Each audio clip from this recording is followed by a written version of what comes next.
When the Bible says we're in the world and not of the world, the church or the physical people, because I want to make that very clear, the church is the invisible church, is the physical bodies, the people, right? The ecclesia, the called out ones.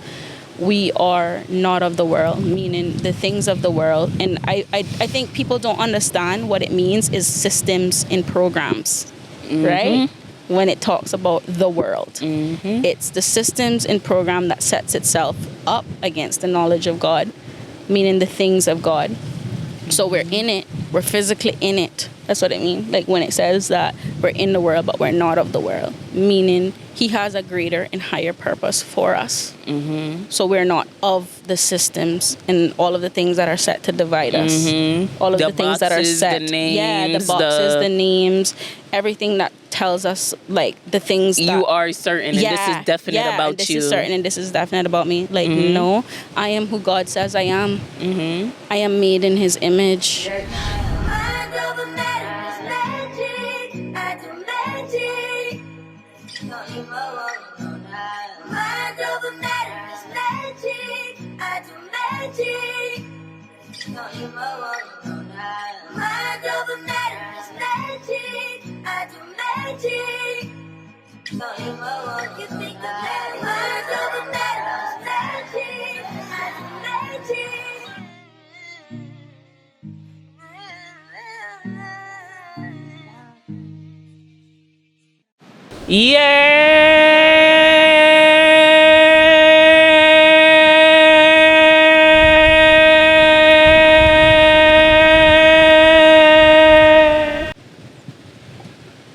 No? What was that? That's a New York City mating call. Oh, I was, honest to God, I was going to ask you if that was a mating call. Like, I don't know why, but it came to my mind. I won't say mating call, but it's a greeting. Oh, it's a greeting. Okay, all right. Yeah? Okay, yeah. Yeah. Okay, we gonna work on her year. It's okay. Yeah, y'all gotta work on be mindful. I'm from the Cayman Islands, so I have a Caribbean accent, a Caymanian accent, so... so stuff like that, we'd be like, what in the world is that? Our greeting is, kind of like, because we have like, a big Jamaican population, so we'll probably like, wagwan or what's up? Yeah. You good? Hey. Yeah. I feel like year is slowly dying out. I don't know why I still use it. I've never heard it though before. Like, is it something like for Brooklyn specifically, or okay? It's New York in general. Okay. Like you're like yo, like okay. Yeah, yo. We still use yo. Yeah, we still use yo. Yeah. Okay. Yeah, we still use yo. Yeah, a little trivia, a little Brooklyn trivia. Okay, awesome. Yeah.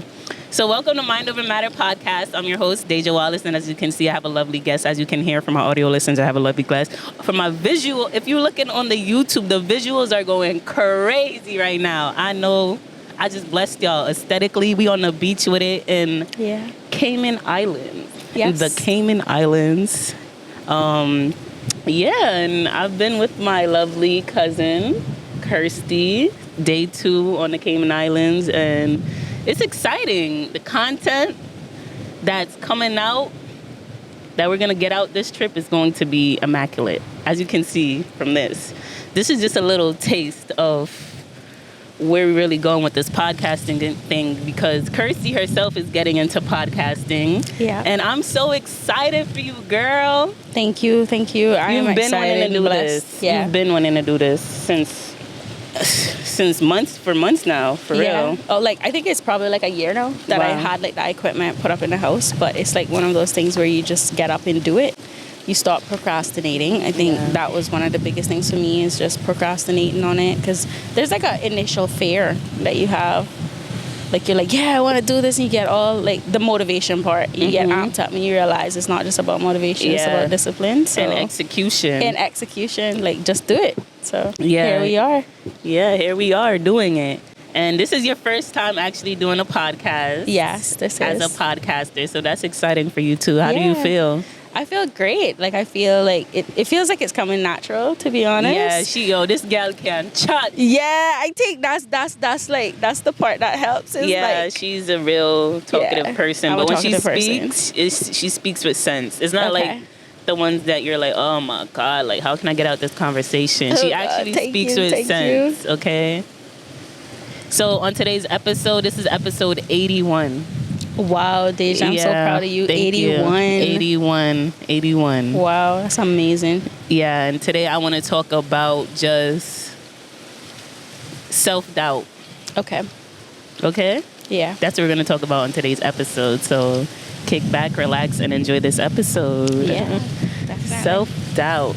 So you did say starting is one of the hardest steps for you when it comes to the podcasting thing, because I know you have the vision, you know what you want to say, you know how you want the podcast to feel for others, but it's still something that, well, you're overcoming it, but there has been self-doubt. Yeah. And where do you think that stems from? Wow, that's a really big question, Deja, because that's going in deep. Yeah. As you know, I don't mind going in deep, but I think self-doubt, or why I had like a lot of self-doubt, is mainly because like I grew up on a small island.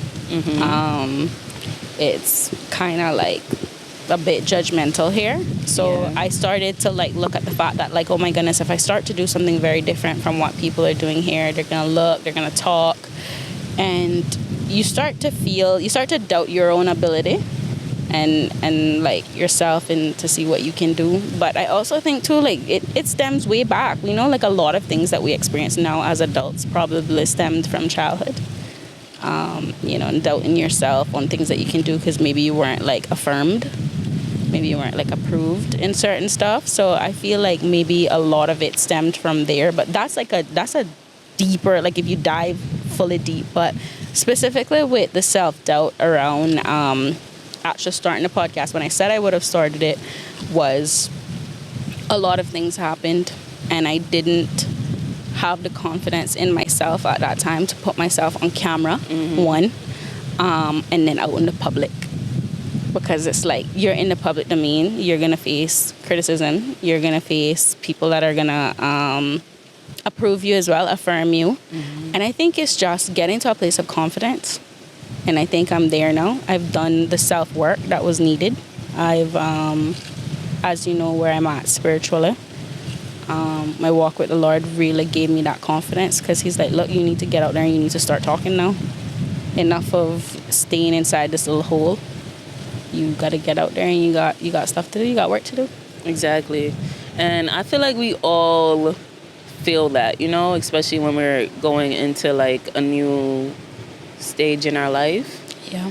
Self-doubt, I feel like, unfortunately, I feel like it's more amped up for us in this like technological age, you know, because we're being analyzed in different ways that wasn't possible to humankind before. Yep, that's it. Like the way people perceive us is so different than a few years ago. Oh yeah. And I feel like that's where the self-doubt always is going to stem from, is other perceptions of you. Yes. But comparison. knowing you and how strong your faith is, especially the way you built it up, the foundation of how you built up your faith, is beautiful, because that's the only way you could get over self-doubt, is being so faithful in just your abilities that others' perception of you don't even matter anymore. Exactly. And I could see that. I could see you, that you're living in that, and that's beautiful. Because even when I started, I felt self-doubt. That's why I didn't even record, because I was insecure about how I looked. I was insecure about being myself.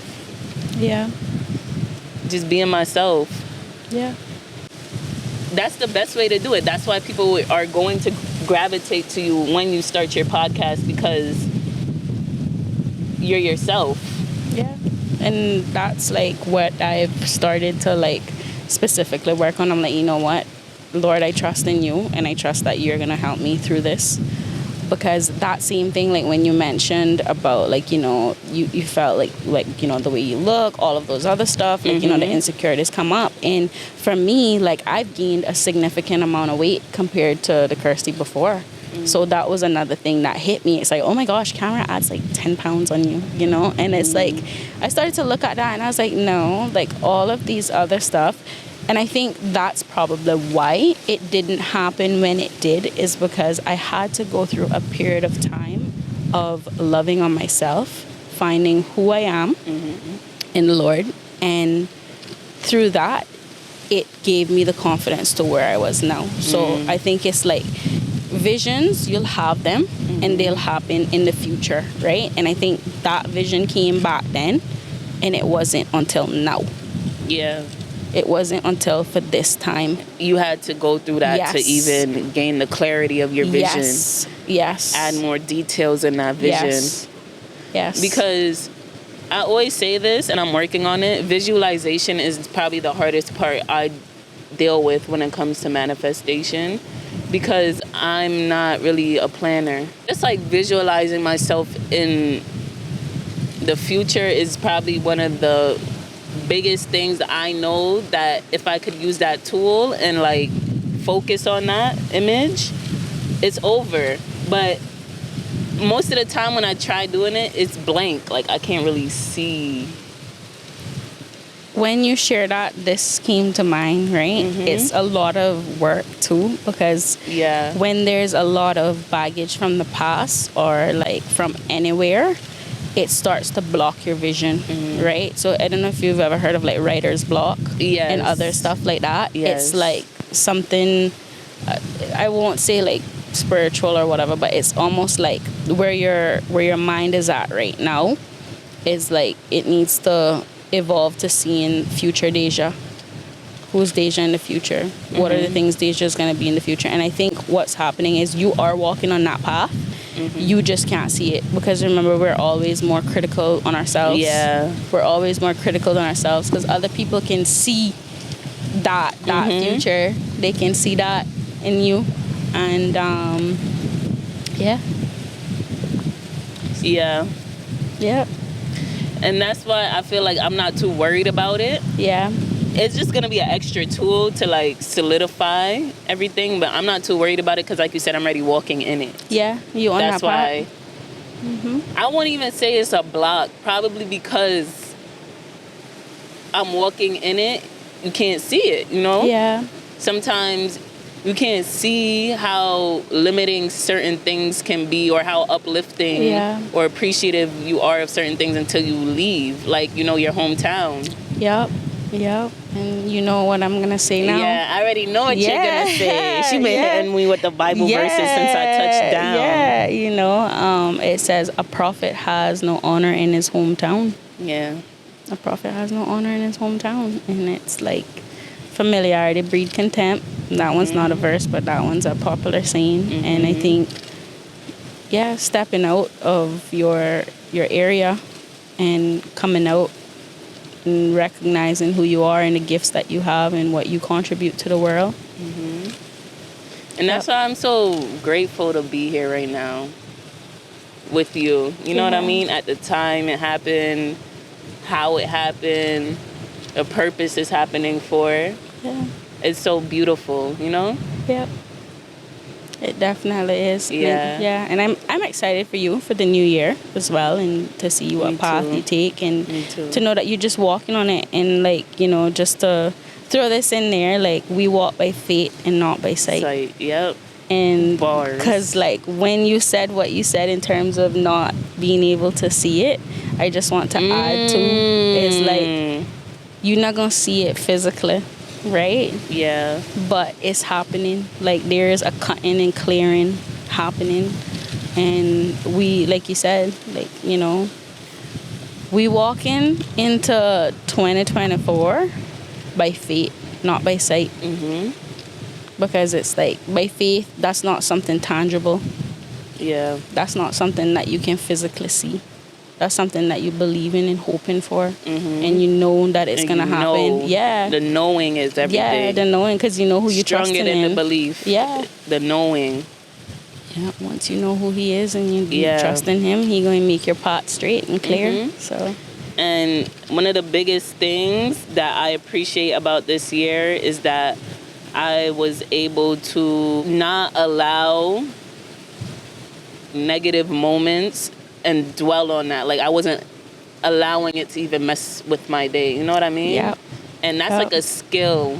It's is. a skill because God tests you in different ways. Like, Yep. let's see how you're going to react to this. Let's see how you're going to react to that. And Wow. the ability to, like, you know, see by faith and not by sight and know that this is just a moment in time. Yep. And if I dwell on this, this won't just be a moment. This will be a lifetime. Exactly.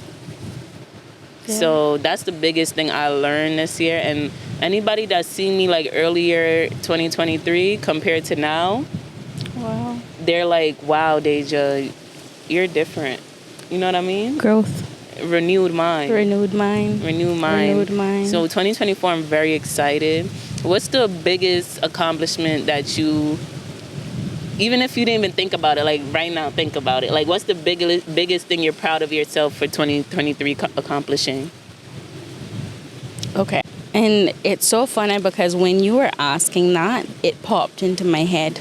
Good. And it may not be something that people would consider like an accomplishment, but I'm just going to say it. And I was able to make peace and forgive someone who had significantly wronged me. And I find that as an accomplishment because it's like, it's a weight lifted off of me. Because, you know, there's a saying, I can't remember what it is, like, it's like drinking poison and expecting the other person to, like, unforgiveness is like drinking poison and expecting the other person to die. Like, you're the one drinking the poison and expecting the other person to die. Can't remember how the saying go, but specifically, my son's father, you know, a lot of things happened this year, and I was able to just offer him so much love, so much peace, so much kindness, and I consider that like a massive accomplishment because now we're at a really good place regardless of the things that happened. And that's a big win. That's a big win. Yeah, it is. That is, it takes people years and years and years to learn to forgive. So for you to just have that grace and just let go, because you can't hold on and grow at the same time. You have to learn to let go. So that's beautiful. And to genuinely, like, I think too, like I said last year that, oh, I forgive him. But to see that something happened this year that triggered me, and even when it triggered me, I chose kindness.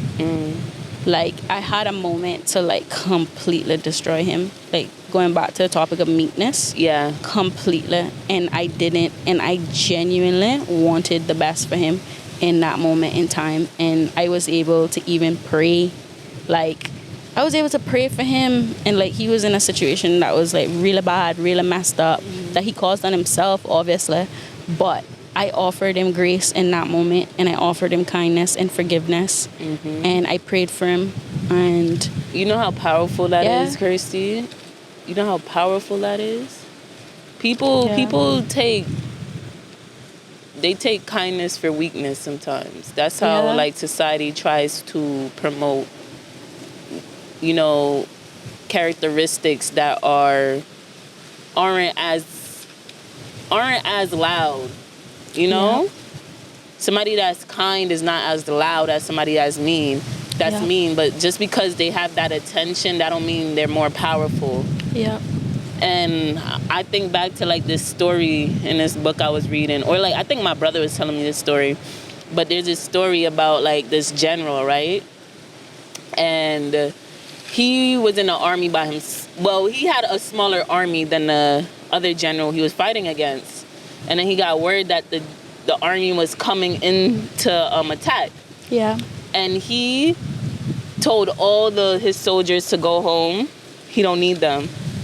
He didn't even know how he was going to beat that army. But he told all the soldiers, go home, I don't need y'all. So the chariots, everybody coming to attack the kingdom, right? And he's sitting on top of the castle just looking at them. And the other generals told everybody to stop. while they were going, and they were like looking at him on top, and he was just calm, just looking at them. And he told everybody to retreat because he knew at that moment that he had this sense of calmness that only a madman probably could have, you know? But his faith and his security, and he knew that he was protected, amen, that it scared them off. Even if it was 10,000 men coming against this one man, it kind of like tripped them up, because naturally somebody's gonna respond with aggression.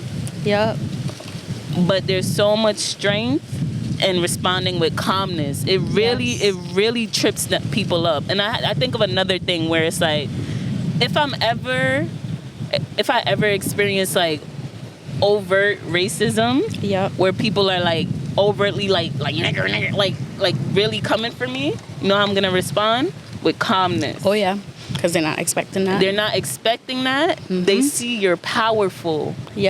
That's the main thing. They see you're powerful, like you are in control of your emotions and your reactions. And they are just a slave to their emotions and reactions. That's why they're even attacking you, because they're trying to see how powerful you really are, and you're really powerful. Calmness is not a weakness. It's a strength. It's a strength. Blessed are the meek. Yeah. So that's really how I feel about that. Wow. That was very deep, Deja. I really appreciate that story, because I'm sitting over here and my mind is just going. And it's like, well, because emotional intelligence and, like you said, calmness. And I struggled with that a lot my life, right? It's hard. Because I would just outburst, and being very talkative, you don't learn like kind of when to turn off, right? Yeah. And I have learned that now. Like, there's a time and place for everything. There's a time to speak. There's a time for all of that. And there's so much power, like you said, in calmness, right? And like when you're provoked, specifically when you're provoked. Because that would be, like you mentioned the case with the overt racism. That would be provocation. Like you're being provoked. You're being taunted because they want you to react. And then to know that, look, this and most person, people are going to react. Yes, most people are going to react. And they're going to react. And a lot of times now what we're seeing is people reacting very violently. And what they do is gaslight and then say, you see what I told you about this person? This person's violent. Angry. They're black. angry. Yeah. That's it. And I think that as obviously, like we've mentioned before, as stuff like that evolve in the States and as Black people grow stronger, it's going to be through that emotional intelligence and coming together and saying, look, I'm not with this because you trying to get me to react. Because I think there is power in unity. That is how they will definitely, because if you look at like, remember now, I'm very uncensored when it comes to talking about this stuff. Talk about it. So like, we love it. I'm in the Caribbean, so I take things I just say it, right? So like, I'm not afraid because I'm not in a country where I have to be politically correct, or else there's be people that will cancel me, as well as there'll be people that will attack me. But I can say from my perspective and from what I've seen and what I've experienced, once you start to see unity, which is happening, you know, as much as the media likes to portray it that it's not, because a lot of things has been weaponized against the Black community. I think once you start to see that unity happening and that specific element that you said, emotional intelligence, because I'm gonna tell you, right, in the Caribbean, we have people that come here from other places that they have mastered their emotions, and they know us as Caribbean people or people of like African descent. They know that like we have those triggers, whereas if you do us something, we're going to react, right? And I think learning how they operate and working with them and watching the things that they do, I say, okay, this is what you're doing. I'm over here playing chess, but you over here playing checkers. It's okay. I'm not going to react to you because that's what you want, so that you can say, see, what I said about this specific person, or what I said about this specific race or this specific type of people, that's how they behave. Because we have it in a different form, whereas we don't have it in terms of our color. We have it in terms of our nationality. So we'll have people that come here and say, oh, Caymanians or this, they stereotype us. Or they're lazy, or they're aggressive, or whatever the case may be. So I would say that as my people learn to gain emotional intelligence, and as other black persons in the States start to walk in that, it's powerful, because they're like, yo, I'm taunting this person and they're not reacting. They're not reacting, and they're coming together and they're recognizing, look, that is what they want to say. They want to say that, oh, there's shootouts in this neighborhood, or, oh, they're killing each other, they're doing this, they're doing that. And then eventually it starts exposing. It does. You start exposing yourself. Yep. And that facade, you can no longer hold it. It can't. Because the walls come down. Yeah. Because you see that your actions are no longer justified, because you did not get the reaction that you wanted. So it's like putting a mirror up at yourself and really seeing what you're really doing for what it is, without the evil intent behind it that you wanted to get out of it. Yeah, I hope I didn't go over to y'all heads. If you're still here, you're still here. But that was pretty deep, Deja, because that was summarizing it in a nutshell as to what it's used for. Because it's an evil intent behind it, right? And this, just to throw this out there, I don't believe that all white persons come with that intention, but the majority, what we're seeing, and based on history, and so forth, I also feel like there's a lot of healing that needs to happen. Yeah. And they can't put that healing on the people that they hurt, right? They have to ultimately walk in grace and in love as well, right? And when I say that, I mean there's people that will say, for example, if you're in a store and you know how profiling and other stuff go, right? And I'm a white store owner, and I see you come into my store, automatically I'm going, as an emotional intelligent person, I'm gonna know that you're afraid of me, right? And not afraid of me as in like you fear me, but you know that what has happened to people that has walked in stores like that, they maybe call the police, they may say, oh, this person came to shoplift or something of the sort. I as a white person in that circumstance would know, look, I need to be gentle with this person. I need to be kind to this person, not just Karen kind, you know what I mean? Not just Karen kind. Karen is not kind. Yeah, when the Karen kind, talking about the fakeness, right? Yeah, like that fake niceness. That smile. Yeah, you know the smile. Yeah, I know the smile. I know the little they smile. They do that smile out here in Cayman too. They do the smile out here in Cayman. Oh my too. God, it's global. We used to it, but like I said, I try to look at it I try to see the good. Yeah. That smile? What? Yeah, that one. Okay. That one. Yeah. I try to see the good in all people. Obviously, we know some people have like their own intentions.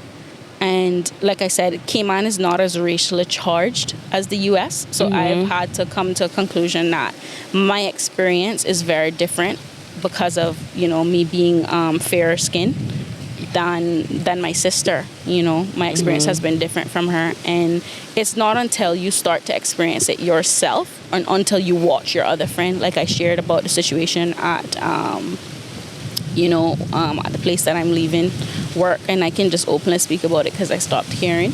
And I watched how they targeted a black Rasta girl. I watched how they target her, and I watched how they let her go. And it was apartheid is the word I'm going to use. Massa that ran with her plan, and I watched it happen, and that's when I realized a lot of the things that are being said, it's actually true. Like these people really don't have good intentions. And it's going back to weaponizing almost everything we know and love. Like as black people, music, food, media, entertainment. Yeah. Everything we love has become weaponized, and that also feeds into the collective self-doubt. Yep. That collective feeling of not being good enough. It has been programmed into us from young. We don't even want to leave the house with our natural hair is deemed unkept. Wow. It's rooted in So true. and just urological ideologies. Everything is to make one race look good and the other look bad. Exactly. And that's really why I feel like it's a mental warfare. We have to really understand Yeah. that there are systems, entities, spirits even Yep. in Set up. place Mm-hmm. to keep you feeling like you're not good enough. Exactly. Inferior. Why do you turn on the news and most likely you're going to feel bad about what you see? You're going to feel like, damn, guilty. It's designed that way. Feel depressed. Yep. And it's designed that way because you don't turn on the TV, you're not going to see two lovely black goddesses on a beach speaking life. You're not going to see people on the land growing, planting trees, eating fruits, happy. You're not going to see that because the programming wants to keep you in this limited way of thinking. Yep. So all hope is lost is what they want to keep you in thinking. Yeah. Gloom and doom. Yeah. And it's for you to actually be strong enough, have that willpower, have that faith, and not be a victim of what you see, of what you're seeing and what you're hearing. You know, you say you're in the world, but not of the world. Of the world. Explain that. Like really break that down. Wow. Pastor Kirstie. Wow, I turned pastor now. All right, so when the Bible says we're in the world and not of the world, the church or the physical people, because I want to make that very clear, the church is, the invisible church is the physical bodies, the people, right? The ecclesia, the called out ones. We are not of the world, meaning the things of the world. And I think people don't understand what it means is systems and programs, right? When it talks about the world. It's the systems and program that sets itself up against the knowledge of God, meaning the things of God. So we're in it, we're physically in it. That's what I mean. Like when it says that we're in the world, but we're not of the world, meaning he has a greater and higher purpose for us. So we're not of the systems and all of the things that are set to divide us. All of the things that are set. The names, yeah, the boxes, the names, everything that tells us like the things that you are certain and this is definite about and this you. is certain and this is definite about me. Like, no, I am who God says I am. I am made in his image. Yeah. I am fearfully and wonderfully made. Marvelous is his works. You know, so we are in this world, but we are not of this world, meaning the systems, all of that stuff, the participation and all of it, as we know. It's big on the participation. Yeah, it's big on the participation That's what keeps these systems in place. That's what it keeps your it. compliance, is your consent, is the participation. That's what it runs off of, is your energy. You know, that's why you feel like, well, I'm not saying you in particular, but the old version of me, I'm speaking of the old version of myself, where at times I felt like living in New York was a mental warfare because my attention was always being attacked. Yeah.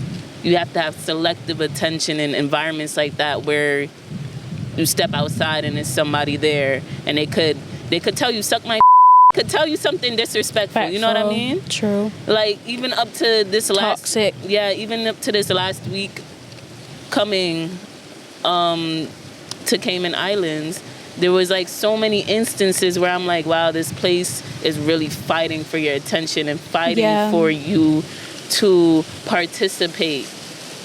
You know? Wow. Like there was a scenario where some guy had just randomly came into the shop that I was at and had a knife in his hand. Wow. And you know what I did? I started recording because I'm not going to allow anybody to make me feel like a victim. Exactly. You are in control of your reality. Yep. If I was scared and I started, oh my God. Yeah, no. I would have reaped what I sowed. You stood on your ground. I would have reaped that fear. Your fears manifest into your reality.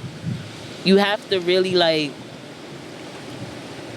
look at things from a higher perspective. Don't let what's going on around you dictate how you react. You dictate how you react. Yeah. By the guiding and leading of obviously, I think when you shared that, I just thought of like the boldness of it, and like we go back to the verse that I've been sharing with you, that God doesn't give us a spirit of fear, but of power, love, and a sound mind. And I think too, standing on His word, standing on what it says, and a lot of it for me has just really been reading scripture, right? And it starts to, and reading scripture deeper from just like the stories that you're told in Sunday school, you know what I mean?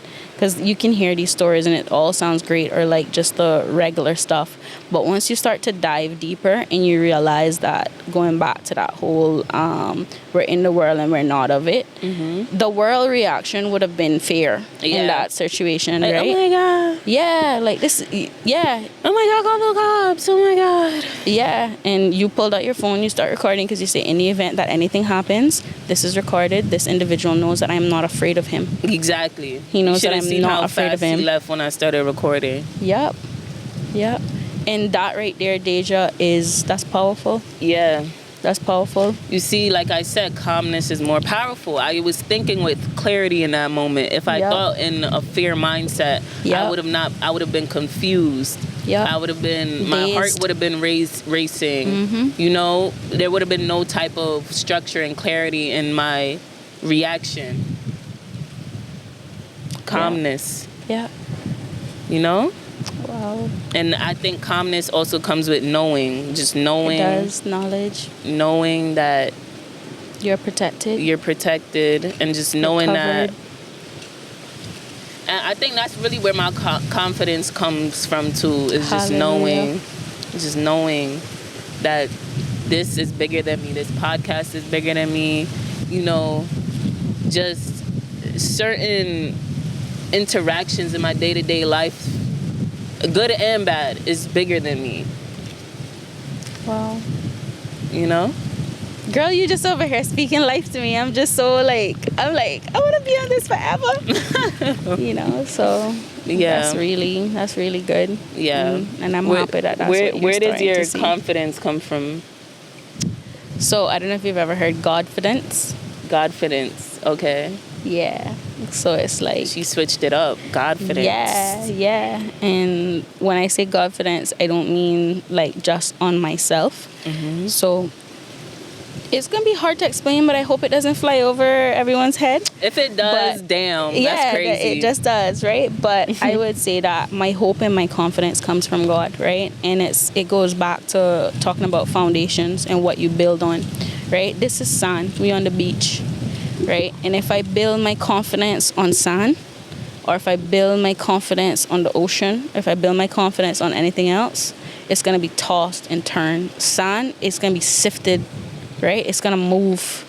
But if my confidence is built on a firm foundation, and I don't know, there's obviously Christian songs and other stuff that say, Christ the solid rock I stand. My confidence is built on Him and like His finishing work and what He's done. So I mirror that back to say, this is who I serve, this is who I believe in, and it goes back to you saying that this is bigger than you and this is a higher purpose. So I would say that my confidence stems from my belief and trust in Him and what He has already done. Like there's nothing more that I need to do, right? I don't need to do nothing more besides trust and believe in Him, and that's how I walk. Like it says in the Bible that you'll be bold as a lion, right? And bold as a lion through Him, because I know, listen, and there's also like a picture that you've seen before when you see like a lioness and you look behind the lioness and you see the lion, right? She's confident. And when you look behind her, you see a lion, right? And that's how my relationship is with the Lord. I know that here I am. He's training me. He's molding me. He's making me. And I know He's right behind me. So I'm confident in who He is. So because I'm confident in who He is, I'm confident in who I am, because I'm created in His image. And that's really what it is. You see, a lot of false gods are promoted in this day and age that we did talk about last night. And we had a lot of revelations happening. Yes, a lot of definitely awakenings happened last night.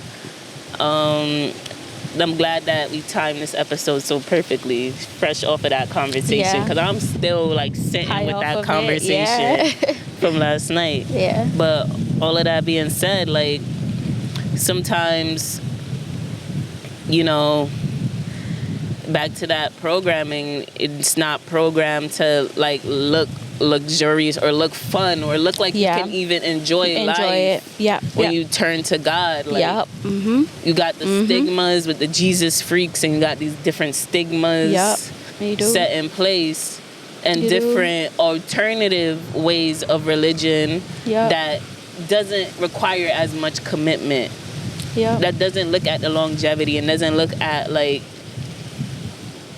and doesn't have like a strong foundation. God is the strongest foundation, period. On Christ the solid rock I stand. It's the strongest foundation. So it's beautiful that your God-fidence is just peaking right now. Yeah.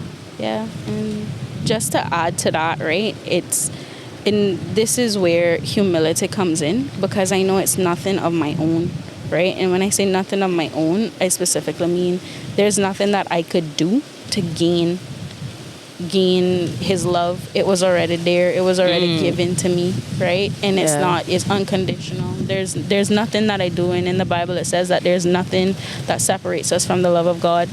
And I think feasting on his word and recognizing, I don't look at Christianity as a religion. I look at it as a way of life. And I think if other Christians looked at it as a way of life and like more so implement it as a lifestyle, it would be more something like attractive to others, right? And I think what people have seen, to be very honest, people have seen the religious side of it. They see we got to be in church every single Sunday. We got to do this. It's like a to-do list, right? Yeah. And like when you make anything a to-do list, it's daunting, right? But I think once you introduce people to the love of God, he starts to do the work. And that's what I was telling you. It's like, it's also control as well, right? And this is where like most people will label me in the modern day church as almost like a rebel, but that's okay, because they labeled his disciples back then as rebels as well, because their train of thought and the way of thinking was very different. Because like you said, they came with a renewed mind. They didn't watch things like, if this person comes inside, the church building or whatever the case may be, and they're covered in tattoos or this or that, they got demons or something's wrong with them. Yeah. Like, that's the experience that I think a lot of millennials and Gen Zs have had. And Kirstie's tatted up for my audio listeners. So she definitely was looked at as like that. Yeah, so that was that. And once you start to understand the holiness of God, and once you start to get like the deep teachings and you hunger for that, he starts to clean you up. And when I say he starts to clean you up, there's things that I used to like that I don't like anymore. There's things that I used to do that I don't do anymore. Yeah. And that's not because somebody told me that you need to stop doing it. It's because I read it in his word, I felt convicted, and I felt the need to make a change. And I think a lot of people need to just allow the Holy Spirit to do the work. It's not our duty, just like when I shared with you. Yeah. This year has been just like such a purge for me. You know what I mean? Cleansing. Thank you, Lord. So I know something big is happening next year. And like you said, sometimes when you have a renewed mind, you're not doing the same things you had when you had that old mindset. Yep. So your environment is obviously going to look different, but it's not going to happen overnight. No. You're going to have to go through this waiting period where your environment or your circle, specifically the people you keep around, isn't going to understand you anymore. No. Because they've known this version of you for so long. That's what they're familiar with. That's what they're comfortable with. So when you go through this transformation, it's going to be hard. It's going to feel isolating at times because you set up this routine for yourself where you were just, feeding on your impulses. You weren't as disciplined. You weren't as serious and committed to your walk of faith. Yeah. But now when you walk with faith, people who aren't walking in faith may see that as a threat, because now it shows them the potential of what can happen if they do walk in faith. but they don't have that discernment, and they don't have that discipline to even go on, or even the courage. Takes courage to go on that journey to even get to that sense of just peace within. It's a journey. It's constantly happening. You may think you overcame certain things, and then something happens where it's like, okay, I may not think I'm as healed as I thought I was. But all of that being said, this year really I went through this cleanse, and I've been going through this cleanse. This is not the first year that I felt like this, you know? It's not to say that you just go through this cleanse and it's done. I feel like it's constantly happening, and when you actually become that butterfly, you go through that full transformation. The people around you are going to reflect that. They're going to be people who are speaking with substance, speaking with dictation, speaking with life, speaking confidently, not so easily swayed and influenced. And they're just going to be a reflection of you. You know? That solid foundation. You're gonna find people that are standing on a rock, not on sand, and not like built. Their houses are no longer built by the water. You know, where the floods come in and crashes it down. Whereas a house built on rock by the water is gonna come in, right? But it has to recede back out, and the house is still gonna be standing. So when those waves start crashing over you, when you're on a solid rock, you're there. There's nothing not. But if you're on sand, like you said, you're gonna be easily swayed. You're gonna go in all different type of directions. And I don't know, but sometimes back to like the glamorization of just negative, toxic behaviors. Oh man, that made me feel guilty and feel like I'm like boring, or I'm not as fun as I used to be, or I'm not as witty and funny and charming and attractive as I used to be, because now I'm speaking in a way that I don't really hear most people around me speaking. You know what I mean?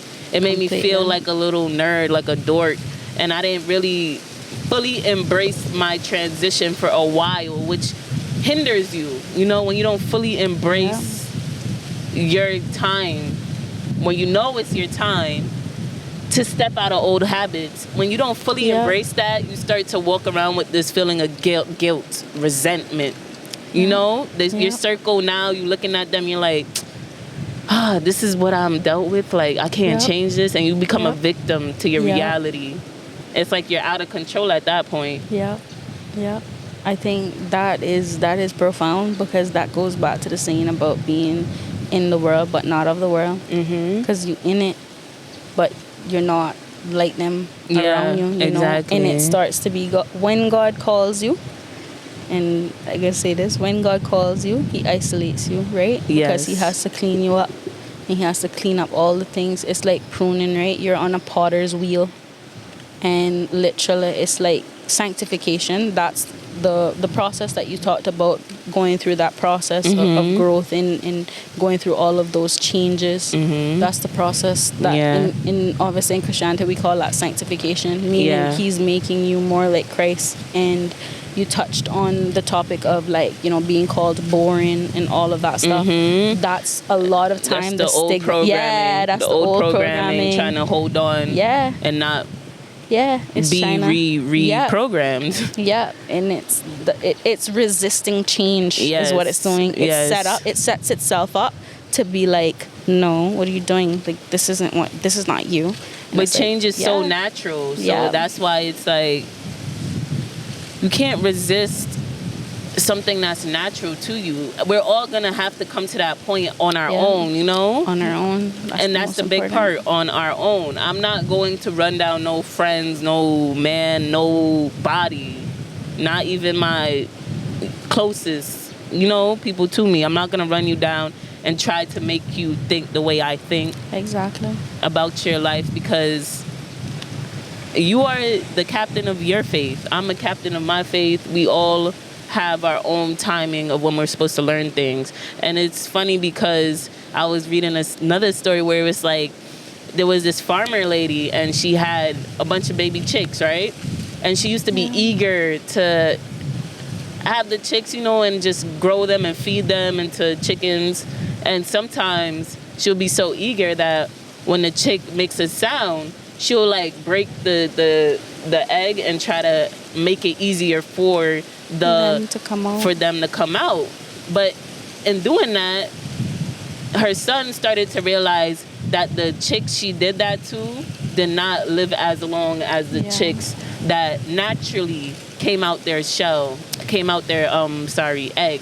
Wow. And hatched by itself. Wow. And grew the strength to come out the egg shell by itself, you know? When she helped them, it actually shortened their lifespan. Wow. And she and her son brought the awareness to her, and she stopped helping them. Sometimes you have to help yourself. You have to help yourself, because then that's when those strong characteristics are built. DEJA, you just blew my mind. Like, I'm just sitting here, that just blew my mind, because that's it right there. And that is called the process. Yeah. You cannot intervene. Yeah, trust the process, and you cannot intervene in that. Like, sometimes we see, and I think that's the most important part about being somebody that just guides, leads, and that's leadership. I'm gonna be straight. Leadership is not controlling. Leadership is not trying to get you to think like me. Leadership is to show you a path, and it's up to you if that's the path that you're gonna take. But that is very profound, because what she was doing right there, in her mind, she thought it was something that was helping, and I think that's something that we can learn from that story. She thought she was actually helping, but she was actually harming. And sometimes we see situations and we see things, and like, it's a lack of faith when you don't trust that person's ability to figure it out. And I think that happens with parents when they try to control their children. Or if I know that I've built a good foundation for Noah, right, I have to trust the fact that he is smart enough to know certain things, to not do certain things. And even if he does those certain things, right, he will figure himself out. And I am there. If he stretches his hands out, I'm there to hold it, right? But other than that, there's things that I have to allow him to go through, because he has to learn and he has to develop. Because if I intervene, or if I continue to hold him down, he's gonna get out there and he's not gonna know what to do. Yeah. Because I didn't allow him to properly develop. He's gonna become dependent. Facts. Yeah. Facts, Kirstie. Now, we were spitting. Any last words for the people? Wow, DEJA, you just amplified the pressure. Okay, I'm sorry. I didn't mean to do that. I'm getting into it now, so I need to be able to share that. Yeah. I would just like to touch on the sentiments that we said, like, okay, we're in the world and we're not of the world. You know, those of us that are on that path, following the Lord. I think what I want to leave them with is the verse that I gave you, that we have not been given a spirit. I think it's 2 Timothy 1:7, and then don't quote me, just look it up. You'll find it, right? It says that we have not been given a spirit of fear, but of power, love, and a sound mind, right? So we spoke today on this episode about self-doubt, how limiting beliefs and programmings and other things, that we spoke about a lot of stuff, how those things can affect us. So I really want to leave that verse. Again, it's, we have not been given a spirit of fear, but of power, love, and a sound mind.